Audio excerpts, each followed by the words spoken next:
bom aproveitamento deste vídeo, eu aconselho que você leia Jeremias capítulo 42 e também o capítulo 43 do versículo 1 a 7, pois nós vamos pensar um pouco nesses capítulos, né? Podemos estar certos de que na história da igreja não haverá um só dia, por mais tenebroso e difícil que seja, no qual não haja luz para guiar o crente que desejar trilhar o caminho da obediência. Pode ser que, em virtude de nossa ignorância e obstinação, nós erremos o caminho. Talvez em decorrência da falta de devoção, nós encaremos o nosso caminho com certa indiferença, ou até por falta de fé, talvez recuemos ante ele. Mas, mesmo assim, existe luz para o caminho, para aqueles que procuram e desejam andar em obediência à palavra de Deus. Essa luz, pois, não se há de encontrar somente no Novo Testamento, em forma de doutrina, mas também no Antigo Testamento, numa espécie de ilustração. Assim sendo, quero focalizar a cena de Jeremias, e principalmente nesses capítulos que mencionei para ler. Jeremias, no Antigo Testamento, irá nos ajudar a compreender os grandes e inalterados princípios de Deus, princípios que deveriam nos guiar no dia da divisão e da dispersão entre o povo de Deus. E, acredito, estou descrevendo os nossos dias. Dia de desvio total, onde a cristandade só tem o título de Cristo, mas está totalmente fora dele. 400 anos haviam se passado desde aquela grande divisão em Israel, onde teve as 10 tribos do norte e as 2 tribos do sul, onde ficou chamado Israel e Judá, até o relato sobre o acontecimento onde eu pedi para você ler nesses capítulos de Jeremias. A essa altura, encontramos o povo de Deus não apenas dividido, mas disperso.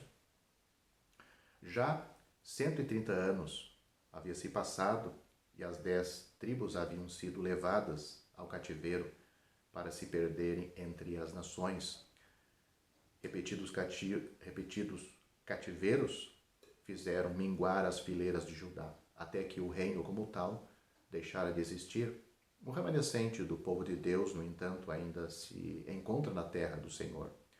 Nos primeiros versículos de Jeremias capítulo 43, este povo que ficou, se dirige ao profeta e declara estar procurando luz do Senhor para o caminho no dia da dispersão. Note o que é dito. Então chegaram todo o povo, desde o menor até o maior. Se, porém, contam os menores com os maiores, eles têm de reconhecer que são apenas um resto, pois dizem, de muitos restamos uns poucos. Versículo 2 do capítulo 42 de Jeremias. O desejo deles é, assim dizem, o Senhor nos ensine o caminho por onde havemos de andar e aquilo que havemos de fazer. Versículo 3 de Jeremias capítulo 42. Eles reconhecem a ruína da nação e admitem que são poucos. Em meio à decadência e reconhecida fraqueza, eles se reúnem perante o Senhor para saber dele o caminho em que desejaria vê-los andar e aquilo que desejaria vê-los fazer. Que outra medida teria sido mais conveniente para um pequeno resto do povo de Deus do que solicitar a direção do Senhor? Com base nisso, Jeremias se encarrega de orar ao Senhor por eles, para lhes transmitir a intenção de Deus, sem nada ocultar. Note o versículo 4. Isto leva esse remanescente a afirmar solenemente que, qualquer que fosse a resposta, iriam obedecer à voz do Senhor. Foi isto que eles disseram, Jeremias capítulo 42, versículos 5 e 6. Algo, no entanto, corrompe essas belas palavras. Como havemos de notar, a história no futuro nos revela que por trás dessas boas palavras estava a obstinação. Já haviam decidido andar no seu próprio caminho.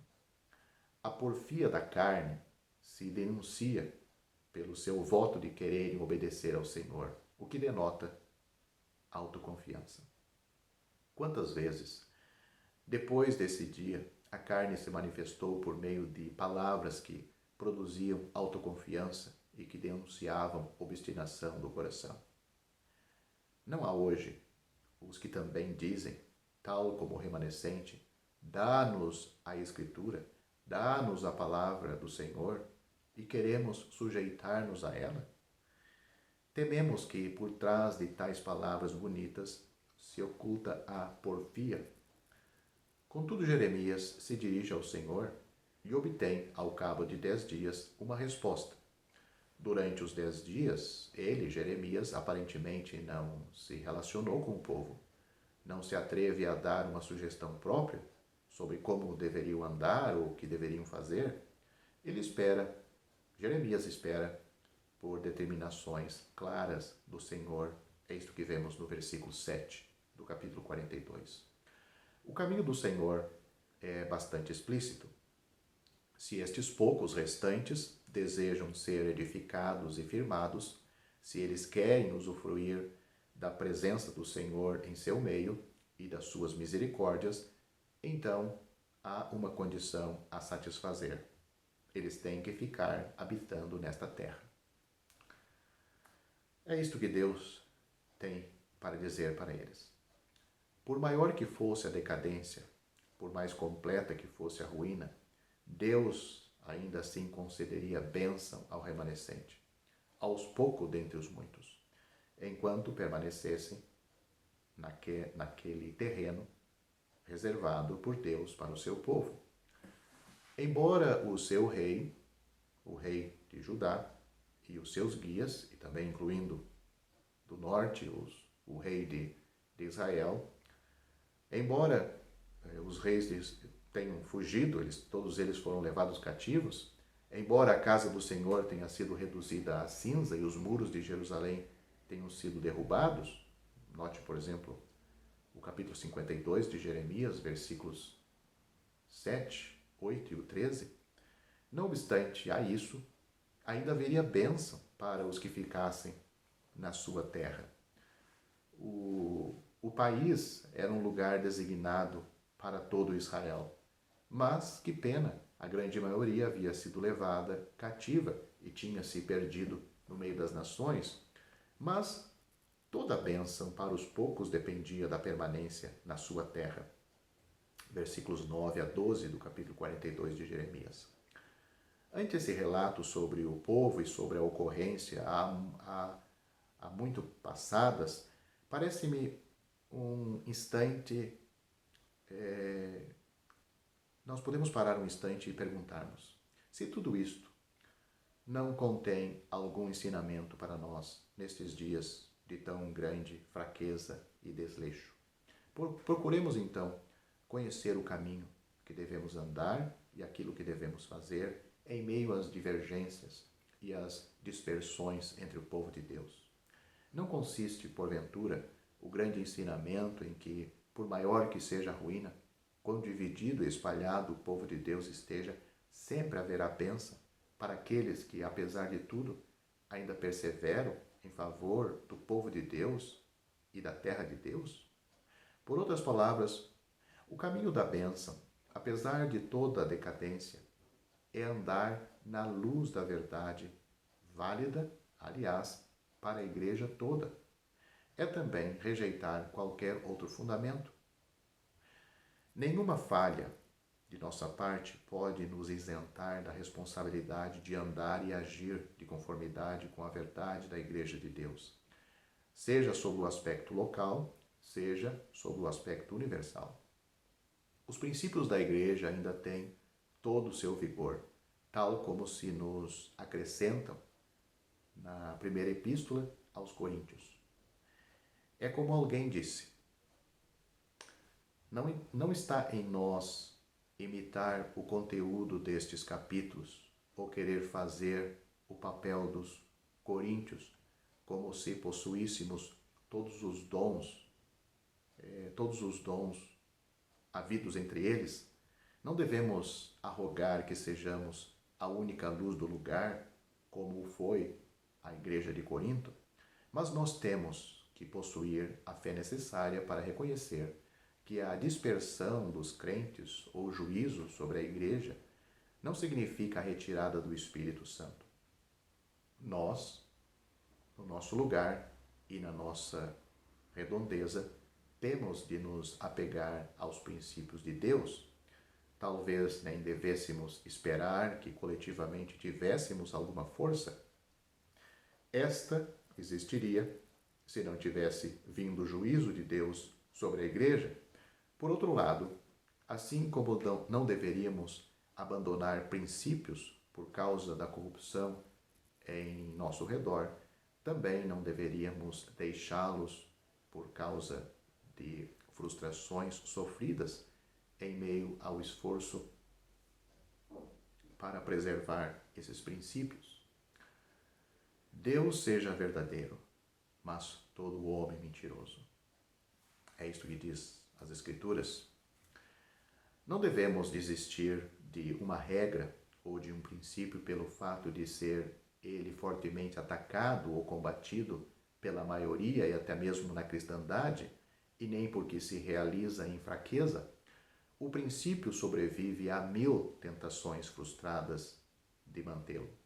A luz não pode ser responsabilizada pela sujeira no candeeiro que impede sua passagem ou que a ofusca.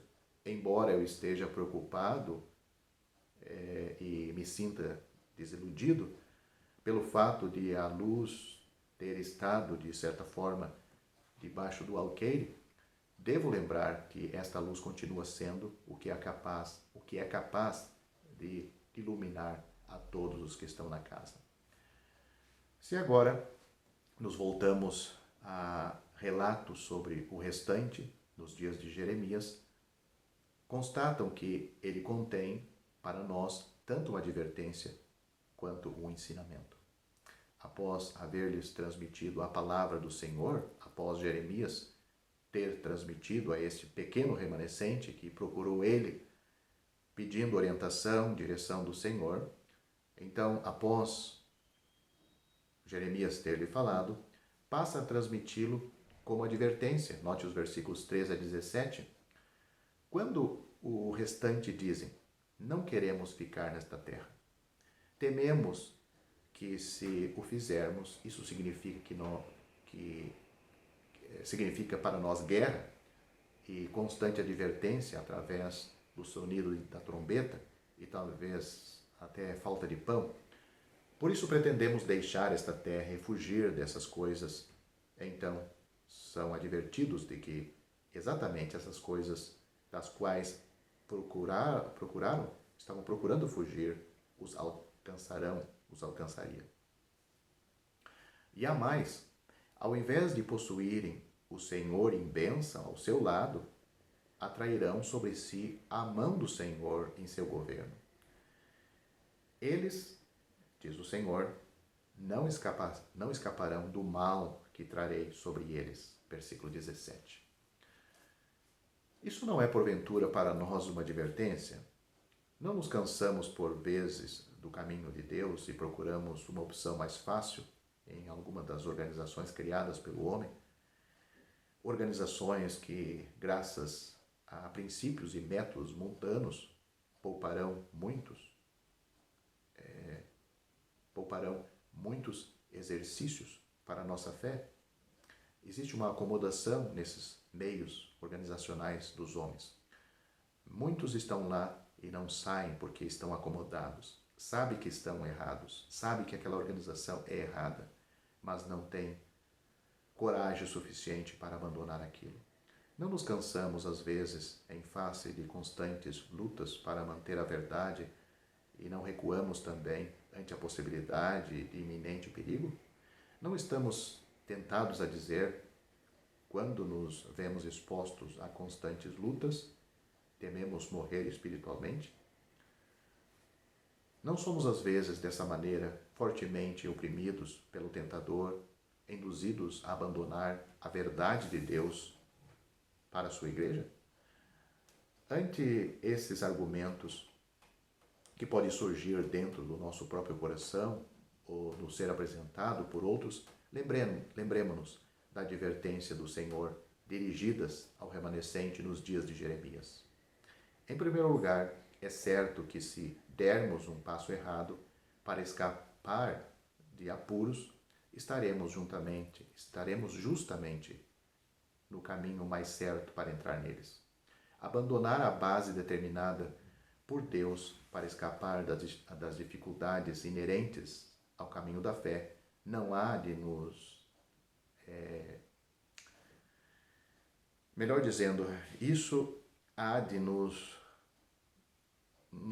fazer achegar e nos deixar mais próximo do mundo e vamos nos soterrar debaixo de dificuldades no caminho da obstinação. Em segundo lugar, os remanescentes são alertados de que aqueles que seguem por esse caminho da obstinação cairão em vergonha e não mais verão este lugar. Quer dizer, não voltarão mais, eles não iam voltar mais para Jerusalém. Note o versículo 18. É uma cogitação solenemente severa que aqueles que por algum tempo andaram na luz da verdade da igreja e em favor de um caminho mais cômodo, numa organização humana, deixaram esta verdade. Raras vezes têm sido restaurados. Eles não verão mais esse lugar. Quando Deus, em seu regime, diz não mais, então isso significa caso encerrado. Aqueles aos quais Jeremias falava rejeitam o ensino e não observam a advertência do Senhor. O motivo não é desconhecido para Jeremias. Ele diz: porque vós, à custa da vossa vida, a vós mesmos vos enganastes. Versículo 20. A vontade própria, a determinação em seguir um certo caminho, os enganou. Nada influencia tanto a compreensão, nem dificulta a percepção como a obstinação daquele que quer ver o que não deseja ver. E por trás da obstinação se ocultava a soberba, que não deveria confessar que eles estavam errados, pois lemos que todos os homens soberbos chegaram a Jeremias e disseram: tu dizes mentira. O Senhor Deus não te enviou a dizer: não entrareis no Egito para lá peregrinares. Jeremias capítulo 43, versículo 2. Além disso, dizem a Jeremias que ele não está sendo guiado pela palavra do Senhor, mas que meramente estás transmitindo palavra de homem. Praticamente dizem: nós te pedimos palavra do Senhor e tu simplesmente nos repassaste o que Baruque falou e que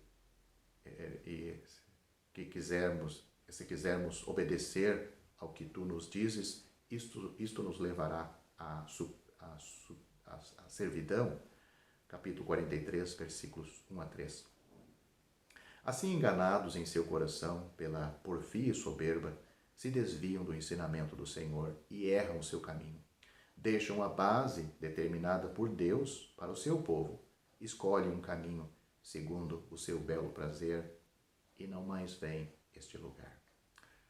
É lastimável, mas muitos, até mesmo que estiveram às vezes em comunhão de igrejas locais, saíram, entraram em organizações e nunca mais voltaram. Reconhecemos o caminho no qual devemos andar e aquilo que devemos fazer. Obedecemos a palavra do Senhor e fiquemos nesta terra. Demos atenção à sua advertência para que, porventura, não enveredemos, tomemos um outro caminho e assim não vejamos mais este lugar que o Senhor instituiu. Já estão disponíveis para leitura os comentários do Novo Testamento e do Antigo Testamento de João Nelson Darby. Estão nos formatos de livro, e-book, também aplicativo para o celular Android. Visite o nosso site www.palavrasdoevangelho.com.